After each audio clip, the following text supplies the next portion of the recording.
আজ আমি বানাতে চলে এসেছি মাটনের কিমা। সেই জন্য ছোটো ছোটো করে মাটনগুলোকে টুকরো করে নিয়েছি, আর সঙ্গে হচ্ছে আদা বাটা আর রসুন বাটা নিয়ে নিয়েছি, আর সঙ্গে তেল।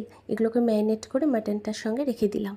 আর সঙ্গে এদিকে আলু কুচি করে আলু কেটে নিয়েছি, আর পেঁয়াজ কুচি করে নিয়েছি, আর সেটাকে আমি কড়াইতে ভাজতে দিয়ে দিলাম। আর এর সঙ্গে অ্যাড করে দিলাম হচ্ছে সল্ট, হলুদের গুঁড়ো, আর হচ্ছে লঙ্কার গুঁড়ো।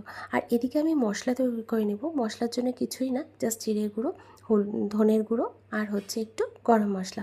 ব্যাস, এটা হয়ে গেলে এই যে আলু ভাজা আর পেঁয়াজ ভাজাটা, তার সঙ্গে আমি এটা মিক্সড করে দেবো।